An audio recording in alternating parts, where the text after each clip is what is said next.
All right. How do we feel about that shot? It got worse. Is it worse? No. Yes. Lower? Lower. No, not like that. Like tilt down. Oh. Not like that. Hold on, you said that. This is the world's worst roller coaster. I am so sorry, guys. Listen, I have many skills, but cinematography is not. That is so true. Not so much. Okay, it. this is it. This is it. I like this. All right. Yeah? Yep. Sure. Into it.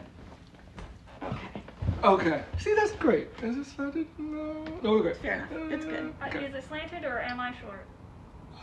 I think both. All right. I read all of these here in my hand. Okay. Wow, that's great. I read 2 things. I certainly read an amount of those, and I was in the middle of reading another, but Nick, you should I start. think Nick read this one. Start with this one of one. your things. Great. Okay. Cool. Okay. Tell okay. us about that. Okay. Okay. Okay. Okay. Cool. Okay. Love it. Okay. Okay. Okay. Superman Year 1000. This one, it's very dense with explanations of things that if you don't know the lore of DC and Superman, it might be a tad like, oh, who's that? But luckily, they explain it to you as they go. But basically, this is what happens right after the KO stuff happened, where Superman becomes a god entity situation, And then vanishes. and he leaves. And when he leaves, he comes across Our Man. Who's like, there's a whole bunch of stuff going on over here because of what Darkseid did for this whole battle. I want to say something very wrong. I was like, no. And basically, he's trying to fix all of the timelines and all of the variations of worlds that were affected by this whole KO battle. And he's like very chivalrous, like he always is, and very much like, I will sacrifice myself to save everything, as usual.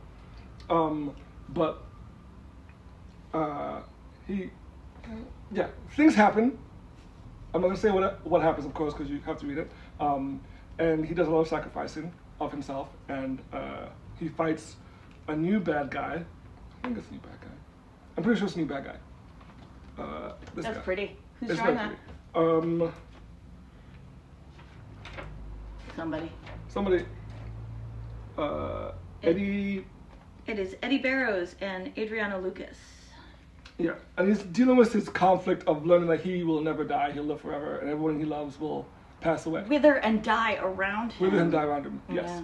So yeah, And that's he'll really just awesome. keep accruing mental trauma without the ability He really to is, yeah. peace out. That's He's like pretty rough, Clark. he's going through every like possible timeline, fixing things, and it's like he's forgetting who he is and he's forgetting time and everything.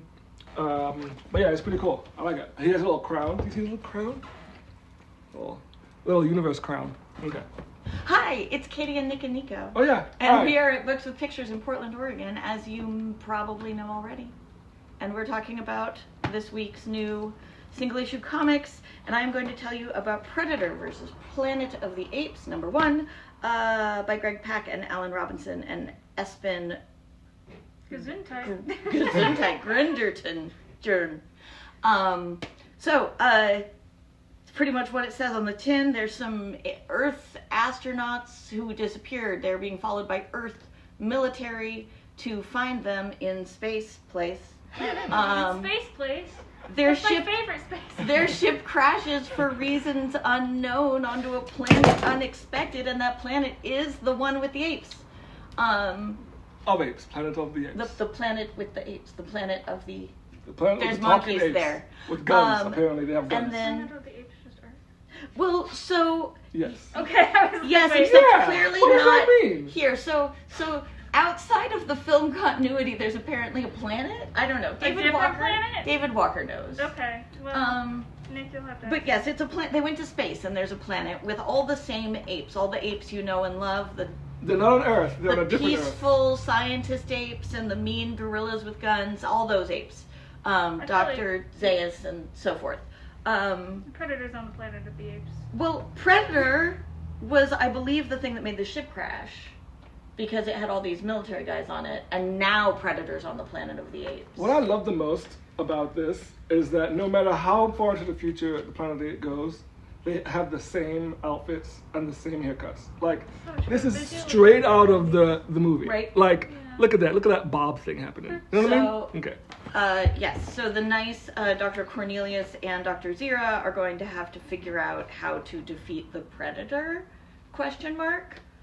Before the gorillas take them all down. That's all. Yeah. So that's some Totally. situations right there. Nico, your turn. I have more. There's Do all another. the these things all at These once. ones? Yeah. Okay. Because that's a lot of talking. Do you have Yeah. the other DC ones? The Hawk Girl one or the... Yes. But this Oh, okay. one's not an annual. Those are all No, I annuals. know. But they're all That doing one the same follows thing. up on the So- Omega. So then do that one and then you can lean into the that thing one. you all Yeah. should know this week is that all of the annuals in one shot, so it's a skip week again, it's a 5th week, so it's Yeah. not a, it's when we drop all the annuals and stuff. And all of them are doing like a follow-up on KO. Yeah. That's what we're doing with our annuals as far as I can tell. Not these two. These two are Okay. just kind of fun. Okay. But I'll tell you about those. That one and the one that I showed. This is Mark Waid and Josh Williamson. So in the middle of KO, Batman and Lex Luthor had a vision that they had to fight on the same team. Kind of everybody gets a vision that's like, this is what you need to do in order to fight Darkseid the next time. And they're all different visions, and a bunch of characters who are in DCKO are going through their own things right now because of that. And this follows up on the fact that Batman and Lex Luthor kind of had the same vision. Which is like hella weird. So here Yeah. they are figuring Look out, at them and it's doing doing doing a really fun like what are the many ways that Batman and Lex Luthor are very similar entities. Yeah, there were a lot of good jabs at Batman. And it's that it's pretty delightful. And yeah, it's some solid superheroing and some good character work superhero. with Batman and Lex Luthor. In his little costume, the Yeah. little metal costume. Yep. Metal costume, He's robot like Iron costume. Man now. Robot costume. Robot costume? I don't know. Yeah. Anyways, there's another annual that is a Batman Detective Comics annual, and this one is very silly and features the main man Lobo. I know exactly what picture Nico's going to show Listen, you. so here's the thing. I know exactly what picture. Nico's Somebody gonna show you. frames Batman for a space murder, and Batman's like, I would not do a space murder. And so he's like, Lobo, I will rehire you to help me figure out who actually did the murder so that we can, Go on with it. you know, exactly. The main thing is there is a bunch of silly Lobo Batmaning, and then in the middle there is a very... It made me sad because it was like, we'll show you a thing that is like if your life was perfect and nobody can ever escape it. And Batman was like, I can escape it because it's not real. And that made me sad. But the most important thing is that at the end of all of this, Lobo is like, can I have that paradise thingy again? I knew it. Because I want to be this. Yay! Of course. Which isn't really a spoiler to show you this because this means nothing and it's my favorite image ever now. So I love you, Dolphin Lobo. Of course. It's so weird. It's great. So that one's just a fun, silly time. Before you do that one, I don't know why, but I love that cover It's so a really much. good cover. I like the other cover too, but I Love like it. this. It's good. You're just gonna go Do through all of that. should I? Okay. Yeah, just go through Yeah, all of okay, it. so this one is another annual. This is Batman Superman World's Finest. As we can see, we have Pa Kent and Alfred, and this is a Father's Day Take Your Dad to Work special. Bruce and Clark take their respective Amazing.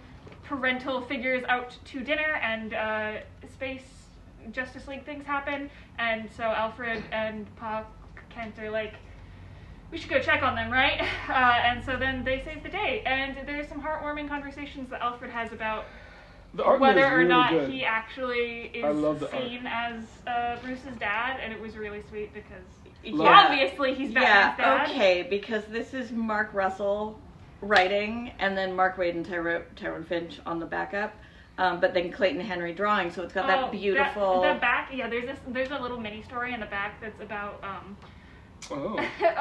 Superman asks Batman to watch Lois Oh. while he's busy with something, and Batman's like, I'll watch her.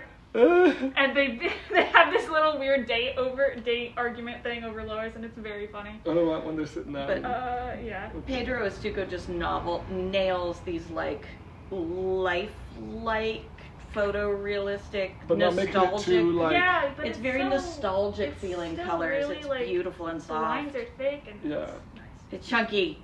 It's good. It still looks. And they go to sirloins, which Yeah. appears to be approximately medieval times Yeah. for dinner, which is brilliant. It's brilliant. Yeah. Who doesn't want that? That's great. Yes, Portland's own Mark Russell. What a weirdo. Yeah, that was really good. He was the person I ran into the most at San Diego, I think, just by pure weird coincidence. And I kept following him around and giving his pitch, which was, if you want to be amused but also sad, you should read Mark's work. No, that's Yeah. that's accurate. Yeah. I also, we don't have it over here, but I very much like the variant cover of this one because it does feel, it's like Batman in the Kent kitchen with everyone, and I'm like, did you just bring your boyfriend home to meet your parents, Clark? What's going on? Yeah. That's exactly what it feels like. So. I've got Nana. It's a new Dark Horse comic by Alexandra Grant. So I don't know why, but this reminds me of Snot Girl. It Huh. has The- very, the- it's the- color the- work. It's the The color color palette and and the panel work, Yeah, too. 'cause this is Nastasia Bustos, Bustos. who's Yeah. the same as the Skate Alley one that Yeah, is yeah. out right now, and I love the art on both of these. 'cause Me it's too. the I just exact love the kind of- fresh and Christmas of it. Chunky and great. But yeah, the story is about a group of, I guess, agents, I would say. Agents that are infiltrating a... Corporate dystopia future. Yeah, but like, it's like a little boxes that has like nano things happening inside, which the technology is extreme. Sure. And the thing that they've learned with their intel is that the only people doing the hard labor work are men. The only people allowed in the prison or the factories are Are- men. are men. And the belief is that they are being shrunk to be very small to do the work so that you can fit more of them in the box and Yeah. so that they can do their fine work at the below nanoscopic scale. Huh. So they're like, And it's like they're not doing it like it's against their will, kind of. They're being forced to do it. Yeah. It's like a jail. So it's basically like this is like the layout of the whole thing, where it's like underneath is where all the workers and stuff are, and on top is just little cubes, and like you can go shopping in some places for all of the like stuff that they're making. And then these two agents have to go in and infiltrate it. And because the women don't do anything that involves like the hard tech labor, I would assume, she has to be a teacher, but she's a badass, and she's like, I don't want to sit around and teach people when I can go kick ass. Like, what are you doing?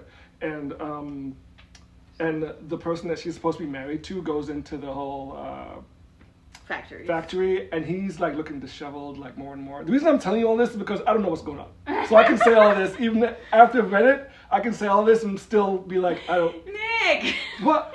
I mean, That's why I try to read the things that Nick also reads. So that Let I me can... talk about it if you don't know what's going no, on. I Nick. mean, no. Listen, what I'm saying is, I can tell you what it's about, but like, there's no clues to like say anything, and you have to go into the next issue to know why he's getting so old, why he looks so disheveled in there. We don't And, like, know. like, but we don't know he's- what's happening to him whatever inside. work he is doing, he is getting very beat up doing Yeah. it. And while he's in there, she's outside being a teacher, A PE teacher. and she is kind of starting to crack a little bit to where she's like, listen, I'm gonna put my foot down a little bit because I'm a badass, and you guys can't keep me in this like box of just being this dutiful wife. And so she's starting to like kind of crack a little bit, like she like kicks a security guard to kick his gun away and stuff. But basically, she is about to get thrown into, I guess she's gonna get a wish. Something happens where I need to read this because I have no idea what Nick is saying. she gets. Do you want me to say it? She No, gets- listen. No, I don't say the end. Okay. Here's the But- thing, Nick. You could say every word you know in the world about this book. I still don't think I would understand what you're saying about it, and I never want to play a board game with you. Right. Agents, undercover, one of them inside the secret facility, which is kicking his butt. One of them outside in the world being a teacher, where she decides to teach middle schoolers martial arts because that's more fun than kickball. Something goes wrong. There is a mystical, confusing hummingbird that steals something from one of them, and things go bad. Their handler shows up and says the mission's compromised. We don't know what will happen next. Nano. Super fun. I was getting there. You can't see how my jaw is dropped in a gape and okay, cool. I am gonna go read that after we're done with this live now. Tech dystopia spy shit. That's all you need to say. Yeah. Okay, the horror of Godzilla. This is the Kaisei prelude. This is going all the way back to 1945, or 1954, I should have said. 1954, where some scientists in Japan are trying to find an alternate energy source. They are getting high energy readings out of the ocean, so they go down and poke it. Whoops, it's Godzilla. What's great about this is Ethan Parker and Griffin Sheridan writing and Tristan Jones drawing. And I've got to say, the art is the best thing about it. This is very much in the horror genre, and it's looking at kaiju as scary monsters. Mm-hmm. But it's also really tapped into the metaphors around nuclear energy and nuclear weapons, and nuclear as a power for good or a power for evil, or is it just a big monster from the ocean? Yes. But the sound effects are beautiful. The gradients are lovely. It's just got this really like troubling green tinged horror vibe. And then it's also the roots of the 3 Godzilla series that we got trades of 2 weeks ago, the Kaisei era opening, and I think it also sets up the groundwork that we're going to need for the next arc where those 3 storylines merge. So this is the origins of Kaisei energy as we know it. This is a really fun time, and it's a one-shot, so you should probably read it. For Godzilla reasons. It's time for the Queen in Black saga, which is Marvel's fun, new, exciting... I'm really excited about it! Everyone in the entire Marvel Universe has to participate in this. So, if you have no idea what's going on, I would recommend that you read Queen in Black Hela first, because this gives sort of a backstory onto how Hela found out about any of this and started making her moves. Also, we get to see Hela's wife in it, so we love a queer queen, even if she's doing evil. So that's fun. There's a lot of words in it, but it was a nice little catch up for like, there's a lot of things happening right now. But yeah, so that one has that. This one, just Queen in Black by itself, is like the main like guts of this story. This is where we start. This is the Avengers and the Spider People and the Fantastic Four and all of the heroes ever getting together to be like, hey, Hela is a problem, except for they don't know who Hela is. They're just like, Null is a problem, but then they look and it's not Null, it's Hela, and they're like, who is that? Because of things that happened in Thor, nobody knows what Asgard is. And Beta Ray Bill is like, I have to tell everyone who this is because I'm the only person on Earth who knows this. And everyone's like, I don't know what you're talking about, but you seem really certain, so we're just going to believe you. But they do all genuinely think he's crazy. And then Null is also doing terrible things because he has the power of light now. And then Nova has to come to Earth and be like, hey guys, there's another problem. So they're dealing with both of those things. And then, in Queen in Black, Defenders of Light and Dark, we get to see the people who actually, like, this one is just a bunch of, like, we're defending the Earth from symbiotes. This is we are going to fight Hela and Null, and they split off into 2 teams, and it's Team Light and Team Dark, and one team has, hang on, there's a team lineup. We have Iron Man, Agent Anti-Venom, Cable, Darkstar, and Cloak on Team Dark, and then Beta Ray Bill, Photon, Sunfire, and Dagger on Team Light, which kind of feels like a very random lineup, but it has to do with the Dark Force and Light Force and things. And also because they wanted to make Cloak and Dagger be relevant again because people still like them because of Marvel Rivals. Yeah. All right. I'm really looking forward to it. I think the most important thing that we want everyone to know about it is that the main story as well as the Hela prelude are by Al Ewing and are jumping out of the work he did on Thor plus the work he did on Venom. So I think that his Venom is the most delightful Venom I've ever read, and I have been sort of chortling through it for some time now, and so I am really looking forward to watching what happens when that weird man runs a whole event. Yeah, it's I enjoyed. There's a lot of exposition in this one. There's a lot of exposition in both. These are wordy comics. But I did like them, and then the Defenders of Light and Dark, I was like, this one was written by someone different. It but, was. You know. Okay, Black Star, this is new from Titan Comics. It is by a bunch of people I haven't heard of before, which is kind of exciting, honestly. It's Kristen Kruk, Peter Mooney, and Eric Putzer all writing together, and the lines are Joe Baccardo, and the colors are Valentina Bianconi. I don't know who those people are, but they did a really pretty book. So this is set in Winnipeg, and it has a little prelude that's in like 1990s gritty Winnipeg that looks like this. And there's snow, and it has a great tourism slogan for Winnipeg, which is Winnipeg, come for the Northern Lights, stay 'cause you got murdered.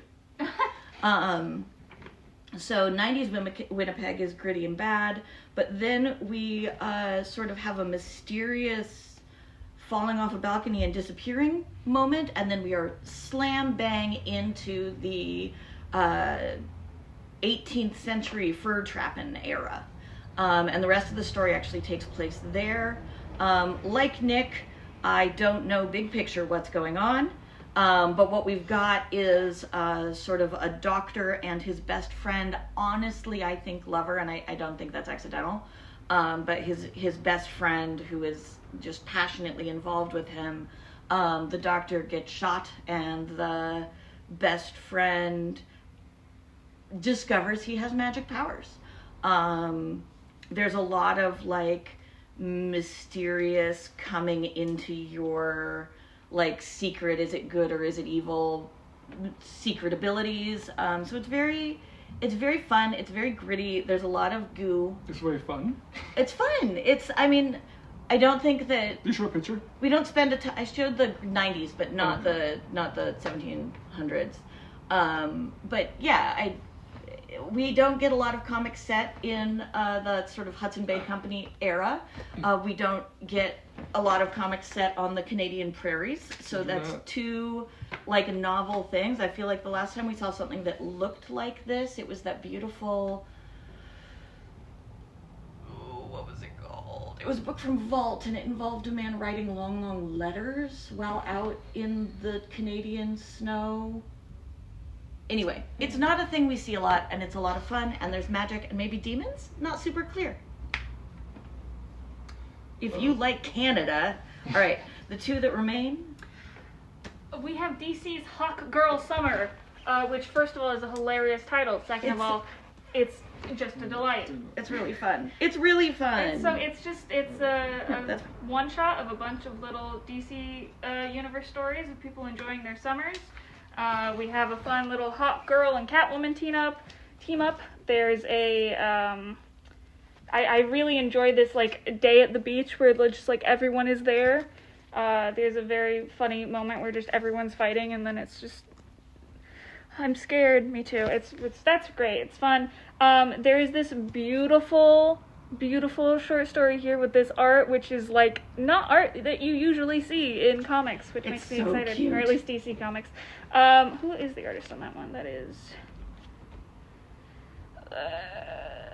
I should have looked earlier. Anyways, then there's also this story about the Robins having a fun little beach day, which if you enjoy buying the pinup covers of Nightwing, you should come get that one. And then there's Another with it. They're just all really good. Oh, I really like. There's one in the back with Superboy Connor too. Is there a through and through story, or is it just separate little? They're separate vignettes. They're just separate. They're fun. They're neat. They're cute. It's really queer. It's really delightful. There are some queer characters we don't see a whole lot of, like Shining Knight, who I don't think I've encountered before. Is that that one? And here's Bunker having his bunker moment. Yeah. Where's that one picture you showed me with all the people? Yeah, with this one with one Apollo and Midnighter. Some chaotic. And then like Crush is there and Galaxy is there and yeah, it's really all cute. sorts of people are there. I do like that it is a queer book where a lot of the stories actually come out to be not romance, but rather like friendship is magic, and that's sweet. I mean, not that the kissing isn't also good, but mostly friendship is magic. Also, we find out that in the past, Catwoman was Bastet the goddess, give or take, in a fun way. Interesting.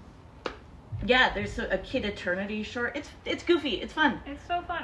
The Robins one was so cute. It's like the exact wow, they are just brothers hanging out. A lot of people who don't enjoy actual DC comics enjoy. It's the Robins we want, the Robins we deserve. Anyways. Okay. There's one more. What if Spider-Man? This is What If Kraven Survived His Last Hunt. It is the 427th sequel to Kraven's Last Hunt by J.M. DeMatteis, the creator of the original story and possibly his best loved story from Marvel Comics. What it does that's more fun than that is play with what if Venom decided that Kraven was a better host than Spidey. Ooh. So that's a good time. A gosh darn good time. There was a lot of Peter having mental breakdowns because of everything that happened to him. Yes, and MJ being a very devoted, sad wifey. But yeah, if you like that era of Spider-Man, if you like J.M. DeMatteis, this is, by golly, as better than many of the 427 sequels. What if Spider-Man? And then I have a stack of trades. You're going to talk about this one. Yes, I am. And you're going to talk about one of those other small ones. I read this one. Okay, cool. All right, The Girl Who Loved Monsters. This is a new book from Penguin. It is by Insha Fitzpatrick and Ashley Robin Franklin. And it is a really sweet book about a girl who finds a creepy book, reads it, and it tells her about monsters, and then all those monsters wind up showing up in her life, including her new teacher, who might be a werewolf. I really like this very chunky art on it. It's very fun. There's some really good Pacific Northwest feeling wilderness in it. Yes, power of friendship and all that. Your turn. We have Harley Quinn x Elvira, the crazy kooky lady crossover you didn't know you need. This is literally, it's just a fun adventure of Harley Quinn being like, I am in a slump, I need to do something fun. I know I'm in a slump, it's because my Halloween was terrible, and even though it's July now, I need to have a better Halloween party, and I can do that because Elvira's in town, so she goes and sort of kidnaps Elvira, but Elvira's also just kind of there for fun because her show is crumbling, and she's like, well, this will do something for me. And it's just a bunch of silly, goofy Harley Elvira nonsense. It's a lot of them being hot and unstable. Which, honestly, what more do you really need? It's cute. It's fun. Damien Alexander has his second book out after Other Boys. This is called Hand Me Down. And this is, frankly, following Other Boys in that it is a true, not memoir, but it is a real-life fiction. What am I saying? It's a realistic fiction, older middle grade book about kids having a hard time. Specifically, it's about a kid named Damien who's it's the same kid as Other Boys. Yeah. In fact, it's But his mom died when he was a baby, and he lives with his grandma, and his grandma tells him stories about his mom and about her own childhood in foster care, and he feels really disconnected from his family and his roots, and so he starts telling himself stories about, like, imagining his mom's life and his grandmother's life. And so what it is a sort of stories in different time periods where Damien creates an imagined past and, like, roots for himself by imagining the life of his mother when she was in middle school. That's sad. And it's sad and it's sweet, and yeah.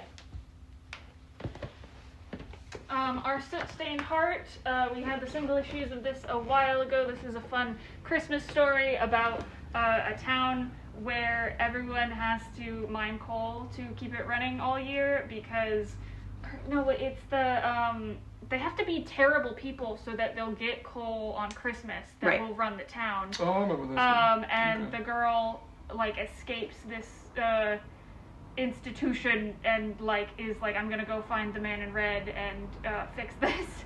And it's just a crazy anti-capitalist Christmas story. Also- It's very steampunk. Also, the artist of this, whose name is something Morian, whose name is Stippen Morian, won the Best Newcomer Award at the Eisners this year. The man is fully, like, 47 years old, and he came to the ceremony in this, like, all black cosplay of, like, somebody in this. Oh. And he walked up to the mic and he said, "Well, I'm surely the oldest newcomer that's ever been. Thank you." And Does then he he, have like, long hair? swaggered down. Yeah, like this Long- whole I think I saw that. presentation. He was gorgeous. And it was classy and also hilarious. And he could have gone on a rant about how long he's been trying to do this and not hitting, and now he's a newcomer all of a sudden, but he didn't do that. He just said thank you and sat down again. And he sure looked like he was having a good time. I mean, I would be too. I was like, oh, finally.